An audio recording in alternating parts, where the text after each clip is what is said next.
Hello everyone, ನಮಸ್ಕಾರ ಎಲ್ರಿಗೂ. ಇವತ್ತು ಬಿಸಿ ಅನ್ನಕ್ಕೆ ಒಳ್ಳೆ ಕಾಂಬಿನೇಷನ್ ಪಾಲಕ್ ಸೊಪ್ಪಿನ ಪಪ್ಪು. ಇದನ್ನು ಯಾವ ರೀತಿ ಟೇಸ್ಟಿಯಾಗಿ ಮಾಡೋದು ಅಂತ ನೋಡೋಣ ಬನ್ನಿ. ಹಾಗಿದ್ರೆ ವಿಡಿಯೋನ ಸ್ಟಾರ್ಟ್ ಮಾಡೋಣ.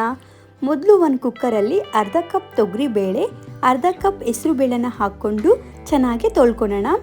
ತೊಳ್ಕೊಂಡಾದಮೇಲೆ ಇದಕ್ಕೆ ಒಂದು ಈರುಳ್ಳಿ, 2 ಟೊಮ್ಯಾಟೊ, 3ರಿಂದ 4 ಹಸಿಮೆಣಸಿನಕಾಯಿ ಹಾಗೆ 1 ಕಟ್ ಪಾಲಕ್ ಸೊಪ್ಪನ್ನ ಚೆನ್ನಾಗಿ ತೊಳ್ಕೊಂಡು ಹೆಚ್ಚಿಟ್ಕೊಂಡು ಸೇರಿಸ್ಕೊತಾ ಇದ್ದೀನಿ. ಈಗ ಇದಕ್ಕೆ ಅರ್ಧ ಟೀ ಸ್ಪೂನ್ ಅರಿಶಿಣ, ರುಚಿಗೆ ತಕ್ಕಷ್ಟು ಉಪ್ಪು ಹಾಗೆ ಸೊಪ್ಪು ಬೇಳೆ ಮುಳುಗುವಷ್ಟು ನೀರನ್ನ ಸೇರಿಸ್ಕೊಂಡು ಚೆನ್ನಾಗಿ ಮಿಕ್ಸ್ ಮಾಡಿ ಕುಕ್ಕರ್ ಮುಚ್ಚಳ ಮುಚ್ಚಿ 3ರಿಂದ 4 ವಿಷಲ್ ಕೂಗಿಸ್ಕೊಳ್ಳೋಣ. ಒಂದು 4 ವಿಷಲ್ ಆದಮೇಲೆ ಕುಕ್ಕರ್ ತಣ್ಣಗಾಗ್ಲಿಕ್ಕೆ ಬಿಡೋಣ. ನೋಡಿ, ಕುಕ್ಕರ್ ತಣ್ಣಗಾದ್ಮೇಲೆ ಲಿಡ್ನ ಓಪನ್ ಮಾಡ್ತಾ ಇದ್ದೀನಿ. ಬೇಳೆ ಸೊಪ್ಪು ಚೆನ್ನಾಗಿ ಬೆಂದಿದೆ. ಈಗ ಇದನ್ನು ಚೆನ್ನಾಗಿ ಸ್ಮ್ಯಾಶ್ ಮಾಡಿಕೊಂಡು ರೆಡಿ ಮಾಡಿಟ್ಕೊಳ್ಳೋಣ.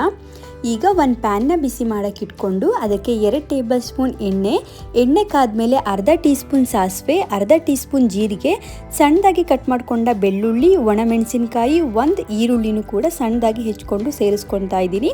ಇದಕ್ಕೇನೆ ಸ್ವಲ್ಪ ಕರಿಬೇವು, ಸ್ವಲ್ಪ ಇಂಗು ಕೂಡ ಸೇರಿಸಿ ಫ್ರೈ ಮಾಡ್ಕೊಳ್ಳೋಣ. ಫ್ರೈ ಆದಮೇಲೆ ಈಗ 1/4 ಟೀ ಸ್ಪೂನ್ ಅರಿಶಿಣ, 1 ಟೇಬಲ್ ಸ್ಪೂನ್ ಚಿಲ್ಲಿ ಪೌಡರ್, ಅರ್ಧ ಟೇಬಲ್ ಸ್ಪೂನ್ ಧನಿಯಾ ಪೌಡರ್ನ ಸೇರಿಸಿ ಚೆನ್ನಾಗಿ ಮಿಕ್ಸ್ ಮಾಡೋಣ.